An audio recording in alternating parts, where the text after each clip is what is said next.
자, 이재명 민주당 대표 그리고 이 대표의 부인 김혜경 씨의 법인카드 유용 의혹을 제기했던 공익신고자.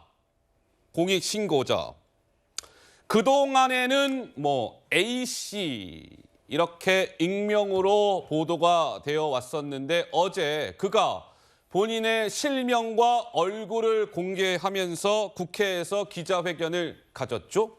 그의 이름은 조명현. 어제 국회 기자회견에서 먼저 이 조 씨는 공무원들을 이재명 대표가 하인처럼 다뤘다. 이런 취지의 주장을 이어갔습니다. 먼저 들어보시죠.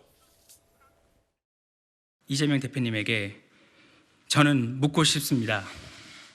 이재명 대표님이 이루고자 하는 세상은 도대체 어떤 세상입니까?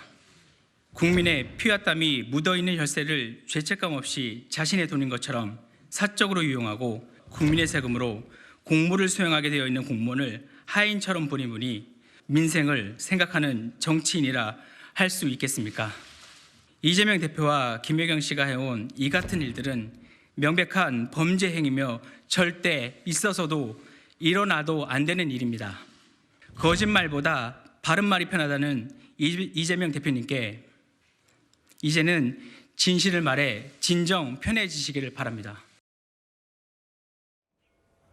자, 조명현 씨, 그동안에는 A씨 이렇게 표현이 되어 왔었고 얼굴도 저희 TV 방송사들이 영어를 써서 좀 죄송하긴 합니다만 이게 블러 처리라고 해가지고 뿌옇게 처리를 해왔는데 어제 그의 이름은 조명현이었고 그의 생김새는 이러했습니다. 다 공개를 한 것이죠. 어제 국회 기자회견에서 이재명 대표가 이루고자 하는 세상은 과연 어떤 세상입니까? 라고 물으면서 이제는 자꾸 거짓말 하셔서 불편하게 살지 마시고요. 이 대표님, 진실을 말하시어 편하게 앞으로 사시지요. 이런 주장을 했습니다. 서정옥 변호사께서도 어제 조 씨의 기자회견을 쭉 보셨을 텐데 핵심은 뭐라고 보십니까? 핵심은 이제 그 기존의 증거나 이미 언론에 많이 보도된 거고요. 아마 이제 종합적으로 기자회견을 했는데 이제는 이제 이재명 대표가 말할 때입니다. 이재명 대표가 답할 차례다. 그렇습니다. 제가 보기에 이 정도면 충분한 증거나 자료를 이렇게 제출했습니다. 공익신고자는 이제는 이게 이재명 대표가 답을 해봐요. 해야 됩니다. 본인이 법정에 대장동 가서 뭘 했습니까?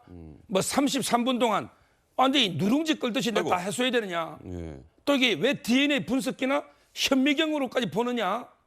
근데 이 법인카드는요. DNA 분석기나 현미경으로 안 보고 제가 눈으로 대충 봐도 이게 명백하게 불법이 보이고 이재명 대표가 이게 관여했다는 게 명확하게 저는 보입니다. 이제는요. 이재명 대표가 이게 세 가지를 답하세요. 첫째. 횡령 배임을 몰랐냐? 과연 이게 배소연 씨가 다 했냐? 배소연 씨가 격리입니다. 이분 하는 걸 이게 모를 수가 있습니까? 본인이 다 먹었잖아요. 두 번째, 과연 이게 산호비처럼 이렇게 직권남용 부리는 거 이걸 이게 몰랐습니까? 아니 속옷 정리 누가 하는지 몰랐습니까? 그 속옷이 쌍방울 내입니까? 왜 이런 걸 이게 부리는 거 산호비처럼 공무원을 완전히 노비처럼 부렸잖아요. 이거 이재명 대표 몰랐습니까? 두 번째 답하시고 그다음에 마지막 세 번째 이 예산들은 7, 8개 부처의 돈들을 가져온 거예요. 이게 이재명 대표 지시 없이 다른 부서에서 자기 예산을 주겠습니까? 그리고 이 돈을 이재명 대표 식빵이나 초밥 샌드위치로 기재할 수는 없죠. 허위로 예를 들어 오늘 소방 간담회를 했다. 어디 뭘 했다. 허위로 공문서 작성한 거 아닙니까? 이 8개 부처가 왜 예산을 내놓고 허위로 어떻게 썼는지 이걸 이렇게 밝히시라는 거죠. 자, 서정옥 변호사께서 세 가지 질문에 대해서 이제는 조명현 씨가 어제 얼굴을 대놓고 기자회견을 했으니 그에 대해서 이 대표는 세 가지 포인트에 대해서 답할 차례다 이런 말씀을 주셨고요. 어제 이 조 씨가 국회에서 오전에 기자회견을 마친 이후에 어제 채널A의 프로그램이죠. 강력한 4팀이라는 프로그램에도 직접 조명현 씨가 출연을 했습니다. 여기에서요. 이런 얘기합니다. 이재명 대표 매일 아침에 왜 그 샌드위치를 이 조 씨가 사가지고 준비를 해줬다 그런 보도가 있었죠. 근데 그 샌드위치에 뭔가 좀 눅눅하다든지 아니면 좀 야채를 그 샌드위치에 더 넣으시오. 뭐 이런 것까지도 깨알 지시를 이재명 당시 경기지사가 했고 우리는 배달의 민족이라고 불리웠다. 이런 취지의 주장도 했습니다. 들어보시죠.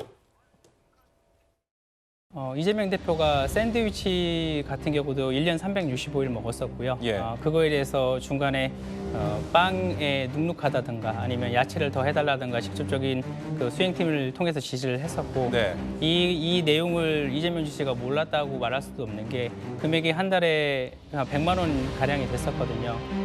그러니까 저희는 배달의 민족이다라고 얘기했던 적이 있었거든요. 저희는 늘 그 이재명 지사 자택으로 물건을 나르거나 아니면 음식을 갖다 주거나 뭐 이런 내용들이 항상 있었으니까 주로 업무를 그런 것들을 했었으니까요. 그때 당시에는 이게 맞는 내용인가? 이게 왜 이런 얘기를 나한테 하지라는 생각을 했었습니다. 네, 조 씨가 이야기하는 샌드위치는 지금 보시는 바와 같이 뭐 저렇게 냉장고 안에 있는 샌드위치 뭐 저러한 것들을 말하는 것이고 굉장히 구체적으로 지시를 했다는 것이죠. 샌드위치에 야채, 뭐 채소를 추가해라 이런 것들을 수행팀을 통해서 지시를 했다. 내가 그 지시를 받았다. 조명현 씨는 그렇게 주장을 하고 있는 것이고 이게 실명을 이야기하면 안 되죠. 아직까지 그 5급 경기도청의 그 공무원 배모 씨는 여기에서 우리에게는 조명현 씨를 포함하는 얘기입니다. 우리에게 배달의 민족이라고 얘기를 했다. 배달의 민족, 무엇을 의미하는 것일까요? 또 이런 얘기도 있었죠. 이재명 대표가 머물고 있는 집에 이불 빨래 심부름도 했다. 조명현 씨는 참고로 경기도청에서 7급 공무원이었습니다. 그런데 공무원을 하인처럼 다뤘어요. 뭐 그런 거 아니겠어요. 그러면서 이재명 대표의 속옷을 빨아서 세탁을 해서 정리한 뒤에 사진을 찍어서 자 이렇게 잘 저희가 세탁을 해서 잘 개서 넣어놨습니다. 뭐 이런 것들을 보고까지 했다. 이런 얘기가 나왔습니다. 박성민 최고는 어제 저 조명현 씨의 기자회견 글쎄요. 일단 어떤 평가를 좀 주고 싶으신지요? 일단은 이 법인카드 유용 관련한 의혹은 사실 처음 제기되는 의혹은 아니기 때문에 뭐 새로운 내용은 특별히 없었다라고 저는 생각을 합니다. 하지만 이 기자회견이 왜 어제 이루어졌는지에 대해서는 저도 좀 궁금한 면이 있었는데요. 그래요? 핵심은 그거였던 것 같습니다. 이제 본인이 국회 참고인으로 출석을 해가지고 예. 이야기를 할 기회가 있었는데 그것이 마치 민주당의 반대로 무산이 되었기 때문에 본인은 기자회견을 통해서 억울한 진실을 밝혀야겠다 이렇게 말씀을 하신 것 같은데요. 네. 그 부분에 있어서는 저는 사실관계를 좀 바로 잡아야 한다고 생각을 합니다. 지금 원내대변인, 그러니까 민주당의 윤영덕 원내대변인이 기자들과 만나서 설명한 바에 따르면 민주당의 반대 때문에 이것이 무산된 것이 아니라 애초에 국정감사가 시작될 때부터 국민의힘 측에서는 정쟁화될 수 있는 증인과 참고인은 부르지 말자라고 강력하게 주장을 했고 네. 그것이 여야 간에도 합의가 되었기 때문에 그 채로 시작을 했다는 거예요. 그런데 국정감사가 이제 진행이 되던 와중에 이분이 이제 참고인으로 끼워 넣어진 게 발견이 됐던 것이고 여기에 대해서 야당 측에서 좀 이것이 합의한 사항과 좀 다르지 않느냐라고 얘기를 하니까 신청한 분이 아예 자진 처리를 하는 여야 간사 간 합의가 있었다는 겁니다. 그렇기 때문에 민주당 측의 일방적인 반대로 그런 발언의 기회를 막았다라고 해석되는 것은 오독이다 이렇게 말씀을 드리고 싶고 저는 그것과 별개로 이 법인카드 의혹은 사실 상당히 국민들이 보셨을 때에도 부적절하고 중요한 의혹이기 때문에 지금 뭐 수사가 진행되고 있는 만큼 수사 결과에 따라서 적절한 뭐 진실이 드러나기를 바랄 뿐입니다. 자, 이 법인카드 유용 의혹은 그냥 뭐 이제 의혹에서 끝나는 것이 아니라 수원지검에서 검찰에서 조사를 진행을 하고 있는 사안입니다. 어떻게든 사실관계가 드러나게 될 텐데 이 조명현 씨는 기자회견을 통해서 저 조명현은요. 진실만을 이야기하고 있습니다라는 사실을 여러 차례 강조한 바가 있었습니다.